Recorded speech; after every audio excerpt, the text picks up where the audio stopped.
헌신하며 몸부림을 치며 그렇게 기도해 왔습니다. 먼저 구약의 성도들입니다.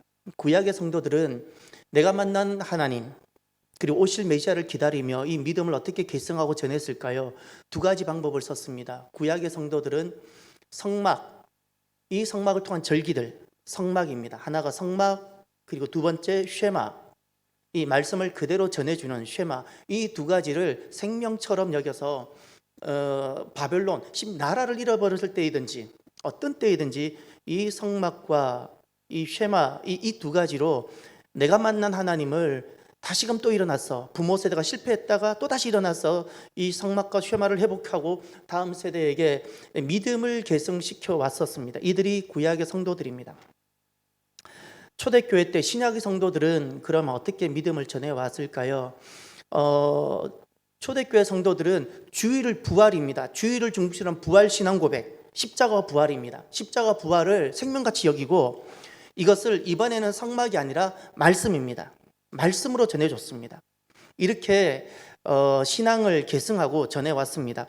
중세대 이렇게 초대교회가 지나가면 중세대 시대 때는 어떻게 신앙을 전수했을까요? 중세 시대 때는 이 신앙을 전수하기 위해서 교회가 대학을 세웁니다. 그래서 우리가 이미 알고 있는 대부분의 유럽의 유수한 명문 대학들은 다 교회가 세운 신학과 신앙을 위해서 기독교 교육을 위해서 만든 학교들입니다. 그것이 오늘날 다 그냥 우리가 이미 이름만 대도 알만한 세계적인 대학들이 다 된 겁니다. 원래 그 대학은 오늘날 이런 모습으로 만들기 위해서 만들어진 것이 아니라 신앙과 신학을 위해서 만들어진 겁니다. 교회가 다 만들었습니다. 이런 중세 시대가 지나가면서 이 대학이 점점 일반 과학과 여러 가지 세속화가 되는 것을 보고 근대 시대에 와가지고 교회가 다시금 이 교육을, 신앙의 전수를 어떻게 할 것인가 이 물음에 응답하면서 나온 것이 주일학교입니다.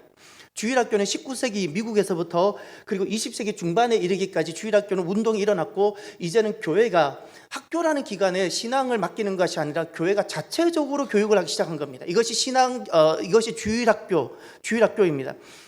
이것이 19세기 중반까지, 20세기 중반까지 미국이든 곳곳에 이것이 열정적으로 사역해왔고 주일학교 운동이 일어났습니다. 우리나라도 보면 우리나라는 1960년대가 그 주일학교 운동이 막 시작하는 태동기였습니다. 전쟁이 끝나고 50년대 전쟁의 그 수습이 끝나고 60년대 주일학교 운동이 우리나라에 일어나고 70년대와 80년대가 주일학교 운동의 결과로 성령님께서 부어주셔서 엄청난 세계 교회사의 유래를 찾아볼 수 있는 부흥이 70년대와 80년대에 있었습니다.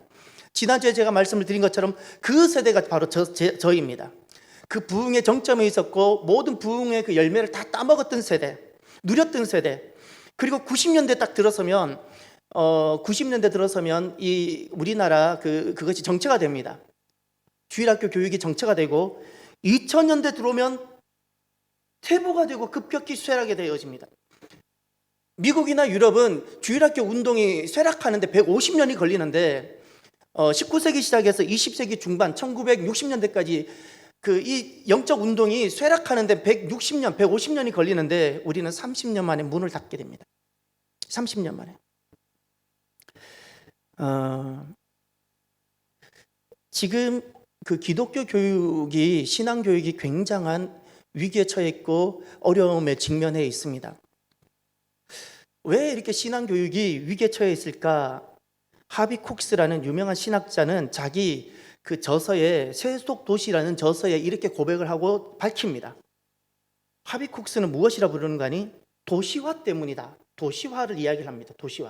도시화가 사람의 생각과 가치관을, 세계관을 바꿨다는 겁니다. 또 네덜란드 류벤이라는 신학자는 18세기 이후에 나타난 과학기술로 인한 세속화 때문이다. 과학기술로 인한 세속화가 기독교 교육에 막대한 영향을 끼쳤고 그것으로 인해 기독교 세계 교육을 해야 되는 성도들이 세계관과 가치관에 영향을 받았다는 겁니다. 그리고 랭든 길키라는 신학 교수는 과학과 기술 때문이라고 이야기합니다. 내용을 정리해보면 이런 겁니다. 대표적인 기독교 교육학자들인데 이들이 이야기하는 바가 그 사람들의 세계관, 성도들, 하나님 백성들의 세계관을 뒤집어 놓게 하는 변화가 있었는데 세계관의 변화를 가져다 준 그것이 도시화 그리고 과학기술이라는 겁니다. 도시화. 그래서 오늘날에도 많은 사람들이 도시에 머물기를 원하고 오늘날에도 하나님을 믿는다 하면서도 과학을 신봉하고 있지 않습니까? 과학 입증하지 않으면 믿지 않으려고 하지 않습니까? 과학에다가 내 믿음을 두고 살아가지 않습니까? 세큘러 스피릿이라고 있습니다. 세큘러라는 것은 세속이란 단어입니다. 세속 정신. 길키 교수님이 오늘날 현대 그 사회 시대적 사고 양식, 현대를 구성하고 있는 사람들의 시대적 사고 양식이 있는데 그 길키 교수는 그것을 무엇이라 불렀는가 하니 세큘러 스피릿. 이 세큘러 스피릿이 오늘날 2020년대, 2000년대를 살아가고 있는 사람들의 그 시대적 사고를 붙잡고 있는 그 시대적 양식이 세큘러 스피릿이라는 겁니다. 이 세큘러 스피릿이 도대체 무엇일까? 그리고 오늘 나는 이 세큘러 스피릿과 얼마나 거리를 유지하거나 아니면 일치된 삶을 살아가고 있는가? 네 가지를 제가 말씀을 드릴 텐데 이 네 가지가 나랑 내가 평소에 가지고 있는 사고와 생각과 일치하는지 아니면 조금 구별이 있는지 한번 다루어 보시길 바랍니다. 첫 번째, 세큘러 스피릿은 어떤 특징이 있는가? 절대 목적은 존재하지 않습니다. 세큘러 스피릿은 다원사회고 다원적인 가치 구조이고 세계는 항상 가변적이기 때문에 모든 가치는 동등해야 되고 다원화되어져야 되고 그렇기 때문에 절대 목적은 여기는 불편한 것이고 절대 목적은 거부되어져야 되는 것. 이것이 세큘러 스피릿이 가지고 있는 첫 번째 점령지입니다. 절대 목적을 부정합니다.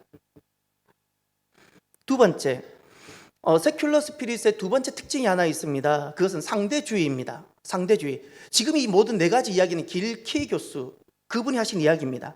상대주의. 다시 말하면 어떤 사건이 생기고 어떤 일이 생겼을 때 결정하는 것이 가치에 의한 결정이 아니라 상황에 따라 결정하는 겁니다. 이게 상대주의입니다.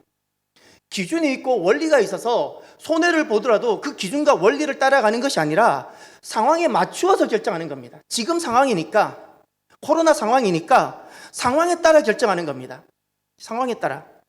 이 상황이 결정하는 겁니다. 이것이 세큘러 스피릿. 세 번째, 길키 교수가 말하는 세 번째 세큘러 스피릿의 세 번째 특징, 유동성. 끊임없이 변화하고 끊임없이 교체가 되어져야 되고 어제 것으로 만족 못하고 오늘 늘 또 새로운 것을 내가 받아야 되고 갈망하고 만족함이 없고 늘 갈망하면서 새로운 것만 찾아다니는 지난날 아테네 사람들처럼 바울 시대 때 아테네 사람들처럼 늘 새 것만 찾아다니고 이것이 세큘러 스피릿의 세 번째 특징. 네 번째, 세큘러 스피릿의 네 번째는 자율성입니다. 인간은 어떤 주체인가? 인간은 자유와 인간은 결단의 주체이고 내가 모든 것을 스스로 다 할 수 있는 내가 하나님의 자리에 서서 내가 모든 자유와 결단을 다 할 수 있는 주체로 이야기합니다. 이것이 자율성입니다. 그래서 보네퍼가 감옥에서 죽기 전에 이렇게 예언을 한 것이 하나 있습니다. 앞으로 시대는 예언입니다. 그가 전쟁 끝나기 얼마 바로 직전에 그분이 순교를 당하셨는데 죽기 전에 무엇을 예언을 했냐면 앞으로 시대는 하나님 없는 성숙한 시대가 올 것이다. 과학이 성경과 말씀을 신화로 몰아낼 것이고 사회는 통계를 말합니다. 통계, 수라는 건 통계, 양, 다수, 그리고 속도에 의해 통제되는 조직으로 나타날 것이다. 그러니 계속해서 매스컴은 통계를 이야기하잖아요. 세큘러 스피릿이 점령한 사회의 특징입니다. 여러분들은 이 네 가지 절대 목적을 부정하는 다원화 가치, 상대주의, 유동성, 자율성 이런 부분이 어떻게 나랑 많이 일치합니까? 아니면 거리가 있습니까? 이것이 너무 자연스럽고 많이 일치한다면 나는 이미 세큘러 스피릿에 많이 물들어 있는 사람이라는 것이에요. 이 세큘러 스피릿이 오늘날 학교 공교육에 이게 당연한 가치가 되어 있습니다. 학교에서는 다원적인 가치 철학으로 가르치고 상황이 결정하는 절대 진리를 부정하고 상대주의, 상황에 따라 결정하도록 하고 아버지의 권위보다 아버지도 그냥 가족의 한 멤버고 그냥 똑같이 다수에서 결정되도록 이렇게 가르치고 그리고 너가 스스로 모든 것을 결정하고 결단할 수 있는 자유로운 주체라는 존재로 그렇게 가르칩니다. 이게 학교 공교육입니다. 그런데 이런 세큘러 스피릿이 오늘날 우리 믿음에 어떤 영향을 줄까요? 어떤 영향을 줄까요? 왜 오늘날 이렇게 신앙교육이 위기에 처했을까요? 세 가지. 첫 번째, 성경은 무엇이라 말을 하고 있는가? 성경은 인간 존재가 하나님 안에서만 발견되어지고 인간의 존재는 하나님 안에서만 그 이유와 근거를 발견할 수 있다고 말씀하는 것이 성경이에요. 성경은 인간을 이렇게 가르쳐 줍니다. 하나님을 떠나서는 인간 존재 의미가 없고 목적을 찾을 수 없다고 말씀을 하고 있는데, 그러나 세큘러 스피릿에는 어떻게 말을 하는 거니? 인간은 다양한 이유에 의해서 다양한 그 가치를 발견할 수 있고 다양한 면에서 다 인간 존재의 목적과 이유를 다 찾을 수 있고, 이런 다양한 것을 통해서 우리는 얼마든지 성숙할 수 있다고 가르치는 것이 세큘러 스피릿입니다. 두 번째, 성경에서는 인간은 하나님을 떠나 하나님으로부터 소외되어져 있는 자, 스스로 하나님을 떠난 소외된 자입니다. 이것이 성경의 증거입니다. 그래서 스스로는 어떤 존재라도 아무리 공부를 많이 하고 아무리 뛰어나고 성실하게 살아와도 스스로는 구원에 이룰 수 없는 존재, 이것이 성경의 증거입니다. 그런데 세큘러 스피릿에서는 이것을 어떻게 이야기하는 거 아니? 인간은 스스로 운명을 결정지을 수 있는 주체, 얼마든지 내가 내 인생을 긍정적이고 창조적으로 내가 만들어갈 수 있고 나는 얼마든지 온전한 인간으로 나아갈 수 있다고 이야기합니다. 이것이 세큘러 스피릿입니다. 세 번째, 성경은 인간 구원은 오직 하나님 은혜로만 가능하다고 이야기합니다. 하나님 은혜 외에는 물에 빠진 인간이 자기 스스로 살아낼 수 없는 것처럼, 누군가의 은혜가 필요하고 도움이 필요한 것처럼 인간 구원은 오직 하나님 은혜가 아니면 불가능하다고 이야기합니다. 그런데 세큘러 스피릿에서는 인간 구원은 문명과 과학 기술의 발전과 성장에 가능하다고 이야기합니다. 그래서 과학 기술과 문명의 발전들을 그렇게 갈망하고 추구합니다. 왜냐하면 그것을 통해서 내 인간 구원, 의학의 발전을 통해서 내 죽음으로부터 멀어지게 수명을 연장시키고 질병을 이렇게 이겨내보고, 이것이 바로 그 세큘러 스피릿들인 겁니다. 이제 한번 생각해 보십시오. 만약에 세큘러 스피릿에 하나씩 점령이 되면 신앙은 어떻게 될까요? 신앙이 자리할 공간이 없어집니다. 세큘러 스피릿과 말씀 스피릿은 공존이 불가능합니다. 공존이 불가능합니다. 은중강 교수님, 그 감신대를 나오셔서 그 연대에서도 교수님으로 계셨고, 그리고 감신대에서도 교수님으로 계셨던 그 기독교 교육에 아주 그 유명한 그 많은 분들이 그분의 책을 많이 보기도 합니다. 저도 처음 신학교 갔을 때 이분이 기독교 교육과 관련된 책들을 보고도 했는데, 막상 목회하면서 이분의 책이 왜 이렇게 가슴에 와닿는지 모르겠습니다. 목회 현장에 와보니까 그때는 기독교 교육이 이론적인 교육처럼 막 느껴져서 답답했는데, 이제 제가 막상 목회 현장에 딱 서니까 그분이 하셨던 말씀들, 그분이 교육신학이라는 정말 꼭 책을 한번 사서, 어려울지도 모르겠지만 꼭 한번 찾아서 읽어보십시오. 은중강 교수님의 교육신학, 거기 보면 이분이 이렇게 이야기를 합니다. 신앙이 위기로 몰린 치명적인 이유가 무엇일까? 오늘날 우리 신앙이 위기로 몰린 치명적인 이유, 신학과, 이 신학이라는 것은 신앙을 말합니다. 말씀, 신앙, 신학과 시대정신, 이분은 세큘러 스피릿을 시대정신이라 불렀는데, 신학과 시대정신 갈등 속에서 교회와 세상 사이 분리를 선언해 버렸다는 겁니다. 이것 때문에 신앙이 오늘날 위기로 몰리게 된 치명적인 이유라는 거예요. 교육을 잘못해서가 아니라는 거예요. 교육의 프로그램이 문제가 아니라는 거예요. 오늘날 우리가 최근에, 이분은 한국의 상황입니다. 왜 우리가 오늘날 이렇게 신앙이 위기로 몰리게 된 치명적인 이유가 됐나? 교회가 세상 사이에 분리를 선언했어요. 말씀은 말씀이고 세상은 세상이라는 거예요. 분리를 선언했어요. 여러분, 경제를 보면 경제와 신앙은 분리가 될까요? 돈을 제 아무리 마음껏 쓰고 제 아무리 마음껏 써도 상관없고, 열심히 제 아무리 마음껏 돈을 아무렇게나 쓰면서도 신앙생활이 유지가 될까요? 아니요. 돈을 보면 신앙을 알 수 있어요. 그렇죠? 경제와 신앙은 분리가 안 됩니다. 그가 어떻게 살아가는지 문화를 보면 신앙이 보이는 거예요. 학생이 공부하는 거 보면 신앙이 있는지 없는지 알 수가 있는 거예요. 정치를 보면 신앙이 보이는 거예요. 정치와 신앙은 분리가 안 됩니다. 그런데 오늘 한국 교회는 다 분리시켜놨어요. 정치와 신앙도 분리시켜놨어요. 경제와 신앙도 분리시켜놨어요. 신앙이란 이야기는 교회 안에서만 이야기하라 했어요. 교회 안에서 이야기하되 절대 밖은 이야기하지 말라고. 밖은 정치가 이런 이야기를 하든 경제가 저렇게 살아가든 그냥 교회 안에서만 고전으로 다뤄달라는 거예요. 고전으로. 그래서 오늘날 이 믿음이 계승되지 않고 그러는 동안 우리가 교회와 세상을 분리를 딱 했어요. 신앙과 정치를 분리하고 신앙과 경제를 분리하고 신앙과 문화를 분리하고 내가 세상 문화를 어떻게 취하든지 신앙과 관계없이 내 마음대로 살다가 주일날만 나오는 거예요.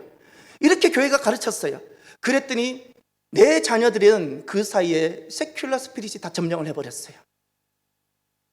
회개해야 돼요. 이 부분 반드시 하나님 물으십니다. 그 사이에 절대 제가 전에도 그랬죠. 영적인 상태에서는 진공지대, 비무장지대가 없어요. 말씀 스피릿이 점령을 하든지 세큘러 스피릿이 점령을 하든지 둘 중에 하나인데 우리가 말씀을 빼빼렸기 때문에 세상 속에서 살아가는 정치 속에서 경제 속에서 문화 속에서 살아가는 내 자녀들에게 말씀을 분리시켜버렸기 때문에 그 빈 공간에 세큘러가 들어온 겁니다. 진친 거예요. 세큘러가 들어오면 말씀은 떠납니다.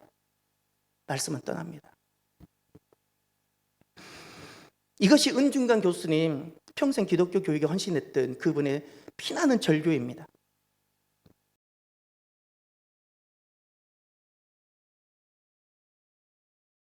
세속적 신앙,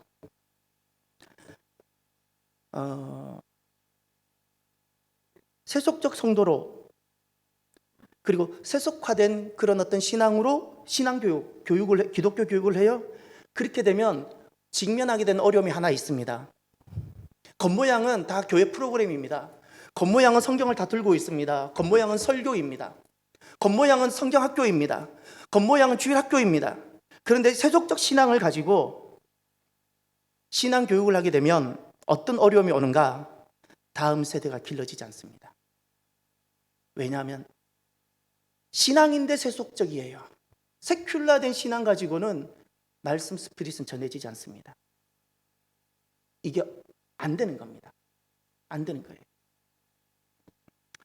이미 부모 세대, 전해주어야 되는 부모 세대, 교사여야 되고 교역자여야 되고 교사들이 세속 정신이 물들었어요.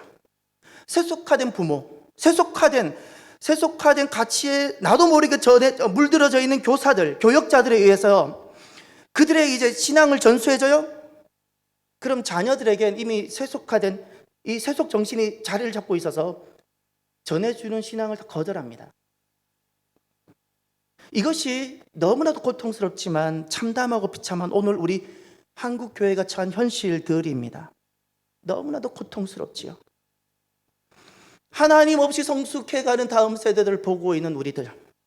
그런데도 생각보다 이것을 심각하게 느끼지 않고 늘 우리들의 고민은 집이요, 늘 우리들의 고민은 먹는 것이고 늘 우리들의 고민은 내 자녀가 세속화 스피릿의 제물이 되어서 저 떠나고 있는데도 내 자녀가 그저 좀 더 좋은 대학만 가기를 바라는 수준. 누가? 교회를 나오는 부모들이. 그렇게 대학을 가면 무엇 하나요? 세속화된 스피릿으로 대학을 가면 무엇 하나요? 좋은 직장을 가요? 그럼 남들보다 좀 더 좋은 직장을 가면 무엇 하나요? 좋은 결혼해요? 그럼 좀 더 좋은 결혼하고 나면 무엇 해요? 죽는데 나중에 자녀들을 다 죽음으로 몰아넣고 있는 오늘 우리들.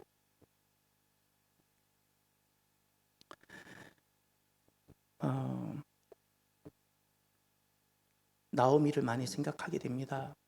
룻기에 나오는 그 나오미. 왜 그가 슬프고 비참했나요? 몸이 아파서 그랬나요? 다음 세대가 끊어졌기에 자기가 이미 죽은 거였기 때문에 그래요. 다음 세대가 나를 통해서 계승되지 않아요? 나는 하나님을 알아도 난 이미 죽은 거예요. 다음 세대에게 전해져야 내가 산 겁니다. 내가 산 거라고요. 여러분의 생명은 다음 세대를 통해서 찾으십시오. 여러분의 생명은 다음 세대가 나를 통해서 다음 세대가 이들이 하나님 앞에 무릎을 꿇고 세상 속에 던져놔도 다른 데 무릎을 꿇지 않고 여전히 하나님 백성 스피릿으로 살아간다면, 그렇게 다음 세대가 서 있다면 나는 비로소 살아있는 자입니다. 생명 있는 자. 생명 있는 자. 한 달란트 받은 종을 기억하십시다. 저나 여러분 모두가 한 달란트 받은 종. 주님께서 그렇게 말씀하셨죠.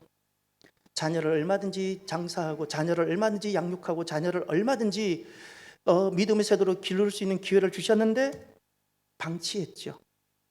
땅에 묻어두었죠. 신앙적 도전을 하지 않았지요. 신앙적 도전하지 않았어요. 그저 밥이나 먹였어요. 남들보다 좀 더 좋은 학교만 보내려고 몸부림을 쳤어요. 주님의 평가는 이거예요. 악하고 게으른 부모. 악하고 게으른 부모. 내가 지금 오늘날 교회 속에서 이것저것 봉사한다고 종교적 만족을 누리지 마십시오. 주님 기뻐하지 않으세요. 기뻐하지 않으세요.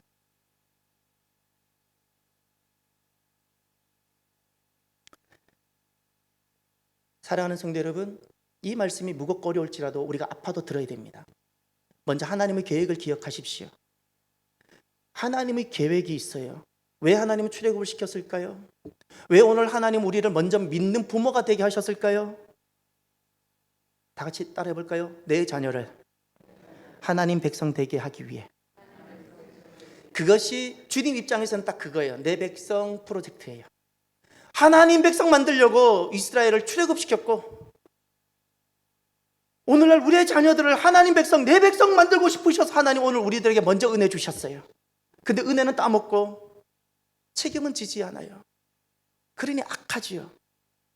세상에서도 은혜를 받았으면 그 사명 감당하는 것이 세상의 인간 도리인데, 하나님이 그 은혜를 입고도 자녀들에게 이거 전해주지 않고, 자녀들이 어떻게 세큘러 스피릿에 다 점령당하고 무너지고 있는지도 못 느낀 채 아파하지도 않고, 자녀들이 결국 내리면 다 죽어 빠질 건데,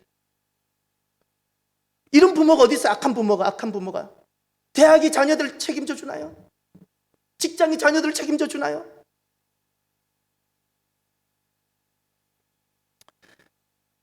이 말씀이 하나님 계획입니다. 출애굽기 6장 7절 저를 한번 따라해 주시겠어요? 너희를 내 백성으로 삼고 나는 너희의 하나님이 되리니. 한 번 더 합시다. 너희를 내 백성으로 삼고 나는 너희의 하나님이 되리니. 이게 하나님의 계획입니다. 출애굽시킨 것도 예뻐서 출애굽시킨 것이 아니라 저 이스라엘, 노예같이 살아가는, 죄 가운데 살아가는 저들을 하나님 백성 삼고 싶으셨어요. 하나님 자녀 삼고 싶으셨어요. 오늘 우리들에게 자녀를 맡겨주신 이유는 그냥 자녀 보고 즐거워하고 자녀 잘 되는 거 보고 만족 누리라고 주신 것이 아니라 내 백성, 하나님 백성 세우라고, 하나님 백성 만들라고. 내 자녀 아닙니다. 그렇게 아니라 그래도 왜 자꾸 거기서 못 벗어나요? 내 것도 아닌데 내 것인 줄 알고. 인정하든 안 하든 상관없어요. 그러나 마지막에는 반드시 인정하게 됩니다. 이것이 얼마나 내 것이 아니고 하나님 것이었는데 내가 내 것인 줄 알고 내가 꼭 움켜잡았다가 내가 이루지 못했던 대리 만족이나 시키고, 이것이 얼마나 죄인지 나중에는 깨닫게 됩니다. 빨리 깨닫는 것이 복입니다. 하나님의 계획이 바로 내 백성 프로젝트입니다. 내 백성 만드는 것. 그 훈련 장소가 광야였습니다. 이런 하나님의 계획이 출애굽한 1세대 백성들에게 특별히 주어졌습니다. 그것은 자녀들이 광야에서 다 태어났습니다. 광야에서. 가나안에 들어가기 전에 태어난 자녀들에게 광야입니다. 이들은 홍해를 보지를 못했습니다. 광야에서 태어났습니다. 만나만 먹고 자랐습니다. 이들에게 1세대 부모에게 주어진 책임이 하나님의 계획, 다시 말해서 광야에서 태어난 저 자녀, 내 자녀들, 저들을 하나님 백성 만드는 것이 부모, 1세대 부모의 책임입니다. 이것을 사명이라 불러요. 사명. 이 이야기가 바로 신명기 말씀입니다. 신명기 말씀. 우리가 신명기 말씀을 오늘 대합니다. 신명기는 광야 세대, 광야에서 태어난 세대, 이를 자녀들입니다. 자녀 세대, 다음 세대입니다. 이들이 요단강을 건너 하나님이 그들에게 선물 주고 싶은 그 땅에 들어가기 전에 반드시 교육하고 가르치라고.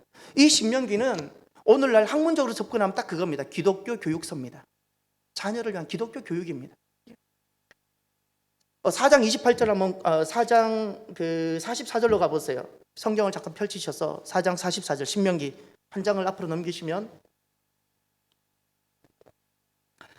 모세가 이스라엘 자손에게 선포한 율법은 이러하니라. 그 4장 44절부터 거기다 적어 놓으세요. 4장 44절에서 28장까지, 신명기 28장까지가 율법을 교육한 겁니다. 1세대 부모인 대표자 모세가 광야에서 태어난 2세대에게 1세대가 시내산에서 하나님과 맺었던 언약의 내용들을 이 모압 평지에서 가르치고 전한 겁니다. 이것이 신명기 말씀이고, 28장이 끝나면 29장에 이 광야에서 태어난 백성들이, 다음 자녀 세대들이 그 말씀에 순종하며 하나님 앞에 언약을 맺는 내용이 29장부터 나오는 겁니다. 이것이 신명기 말씀입니다.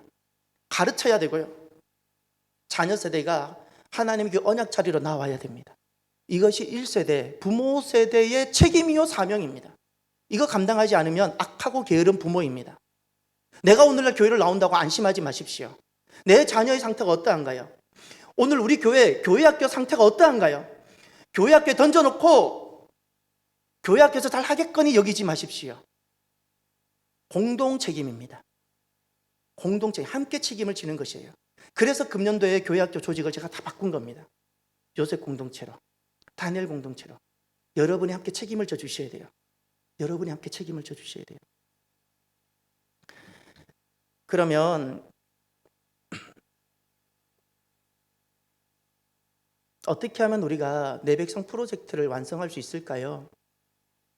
어떻게 하면 우리의 다음 세대들을 하나님 백성으로 세워낼 수 있을까요?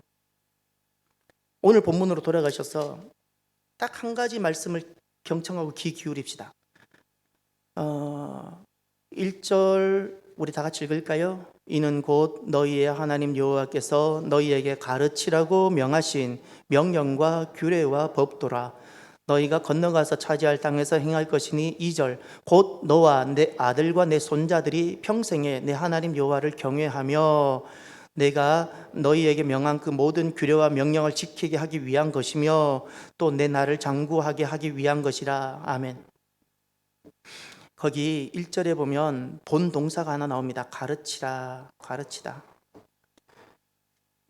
가르쳐라고 하셨어요. 그 내용이 거기 나오고.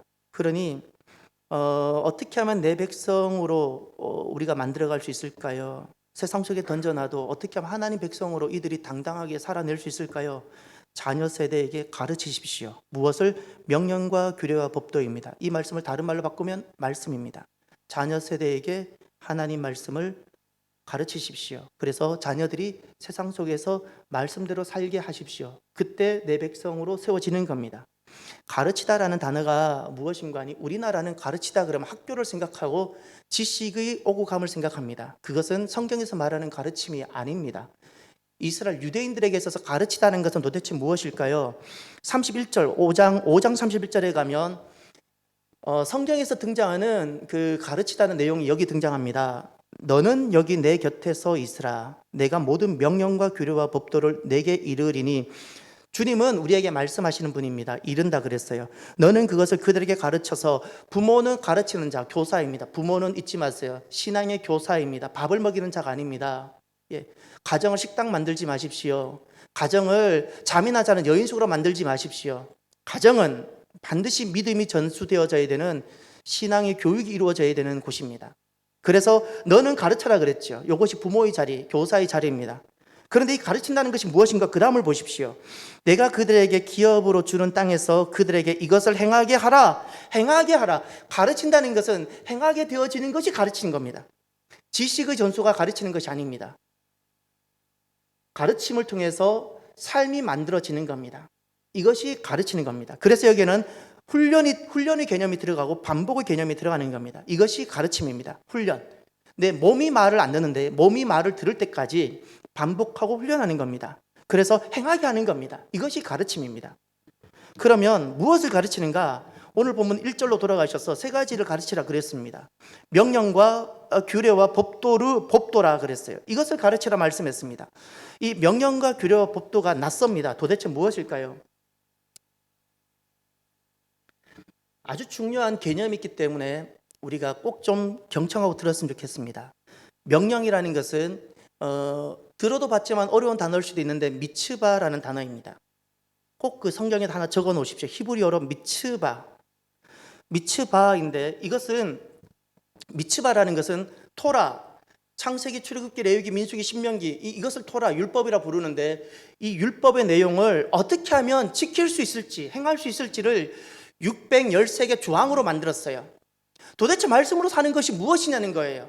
무엇이 하나님을 경외하는 것이냐는 거예요. 어떻게 하는 것이 안식일을 지키는 거냐. 하나님 말씀 안식일을 지켜라 그랬는데 그럼 어떤 경우가 안식일을 지키는 것이고 어떤 경우는 안식일을 지키지 않는 것인지를 구체적으로 조항을 만들었어요. 계명으로 만들었어요. 이것이 미츠바예요. 미츠바라는 것은 수많은 계명이 아니라 이 계명을 만든 이유는 하나님 말씀 안식일을 지켜라 그러면 안식일을 지키기 위한 삶의 규정들이에요.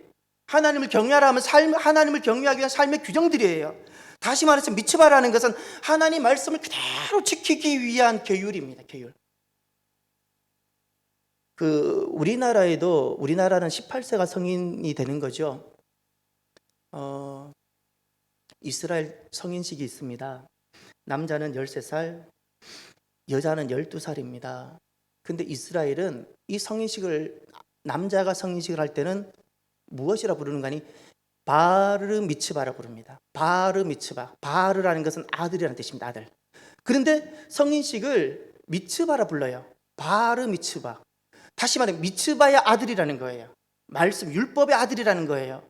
성인식을 그렇게 불러요. 다시 말해 성인의 기준이에요. 성인의 기준. 이게 무슨 말인가 하니 남자가 13살 되기 전에는 아버지가 책임을 지고 이 율법, 토라의 말씀, 하나님 말씀을 아버지 책임하에 생명같이 전해주는 거예요. 무엇을 해야 되는지 말아야 되는지부터 해서 무엇이 하나님 말씀인지를 하나하나 다 전해줍니다. 그러면 성인이 된다는 것은 무엇인가? 이제 나 스스로가 아버지 보호와 지도와 가르침이 없어도 나 스스로 이 말씀을 지키며 행하는 사람이 된다는 뜻입니다. 그래서 성인의 기준은 몸이 컸다는 뜻이 아닙니다. 신체적 발육의 기준이 아닙니다. 성경적 성인의 기준은 나이가 많든 적든 자기 스스로 말씀을 지켜내고 말씀대로 살아내는 것, 바르 미츠바입니다. 바르 미츠바. 바르 미츠바. 교회 직분이 있다고 내가 믿음이 좋을 거라고 스스로 속지 마십시오. 나이나 사회적 신분이나 지위가 절대 내 믿음을 증거해 주지 않습니다.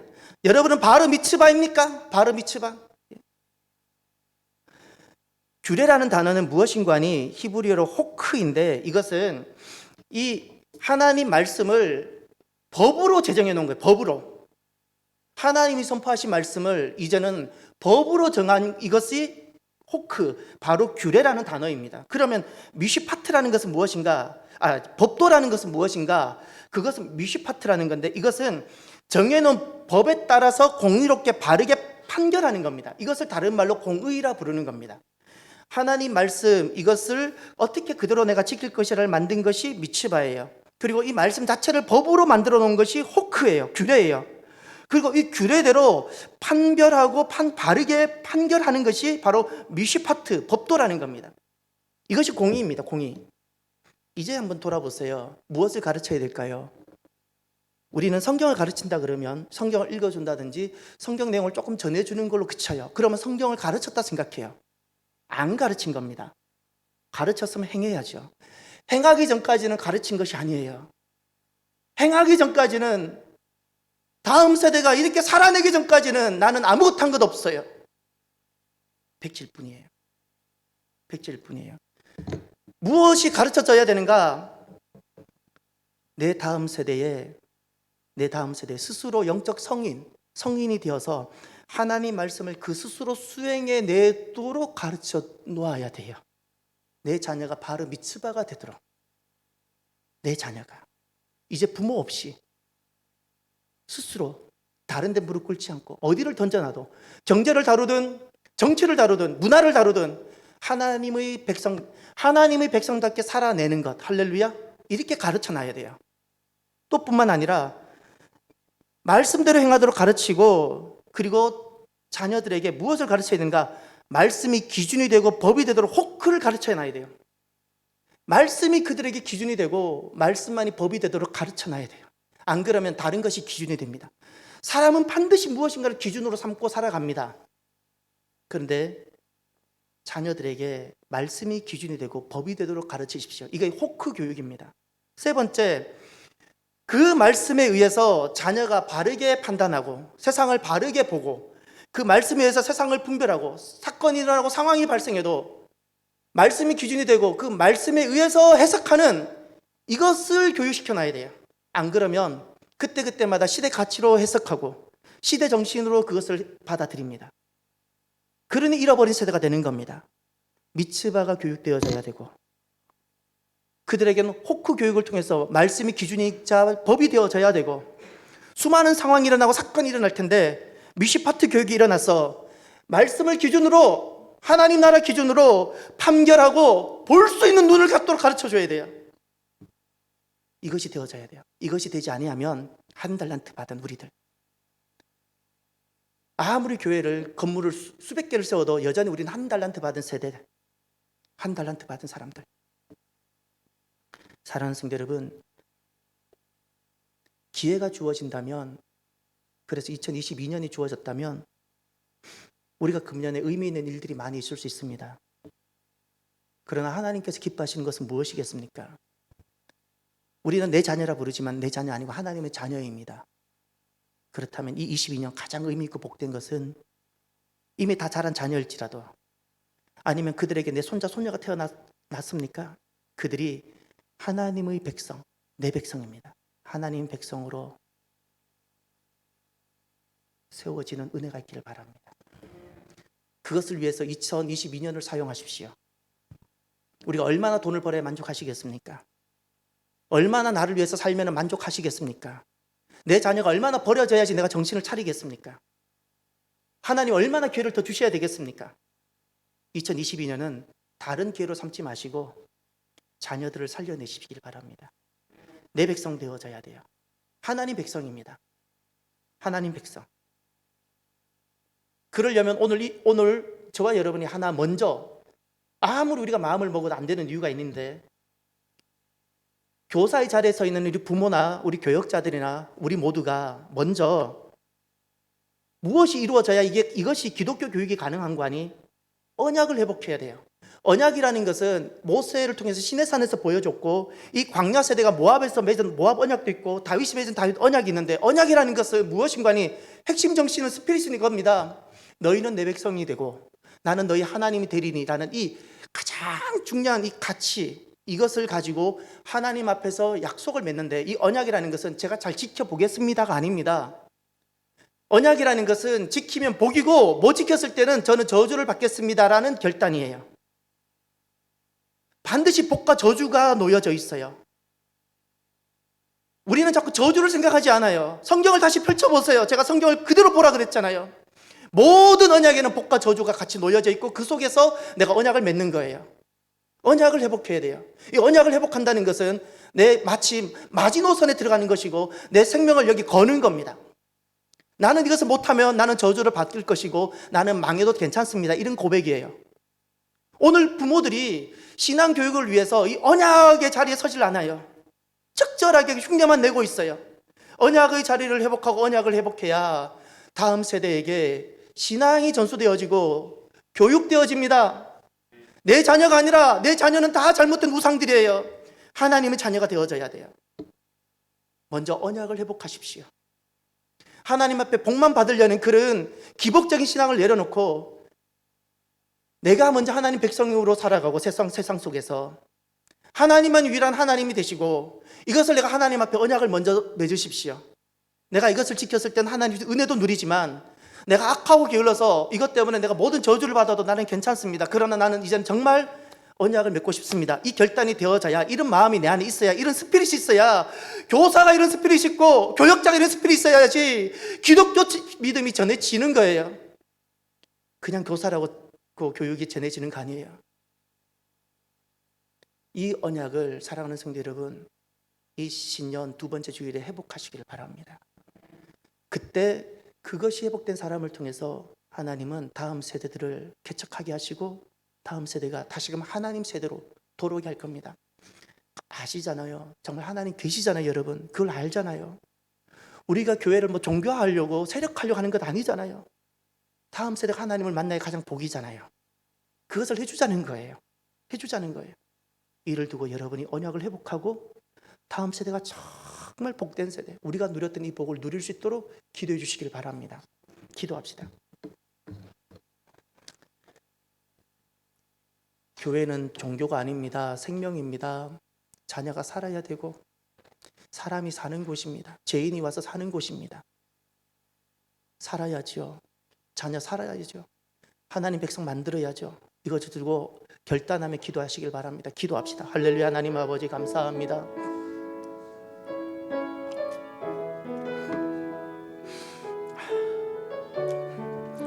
우리가 얼마나 피상적인 신앙생활을 했는지, 그냥 타 종교에 있는 그런 종교적인 생활을 얼마나 우리가 교회에서 영유를 했는지, 입으로는 하나님을 외치지만 하나님 없는 사람처럼 세큘러 스피릿으로 우리가 얼마나 살아왔는지 고백합니다. 하나님 용서하여 주시옵소서. 그 은혜를 입고도 세속의 가치가 좋아서 그렇게 세속의 가치를 따라갔던 우리들, 그 결과가 자녀를 다 잃어버렸습니다. 용서하여 주시옵소서. 오늘 하나님 이 두 번째 주일에 부모인 우리들이 아픔 가운데 고통 가운데 내 자녀가 대학에 떨어졌던 그 아픔보다 더, 내 자녀가 직장을 실패했던 것보다 더, 내 자녀가 결혼에 실패했던 것보다 더 아픈 마음으로 하나님 주님 앞에 서서 먼저 부모가 언약을 회복하게 하여 주옵소서. 언약을 회복하고 정말 내 자녀들을 살려내고 내 자녀들이 생명이 되는 그런 하나님 거룩한 결단이 오늘 이 신년 두 번째 주일에 있게 하여 주옵소서.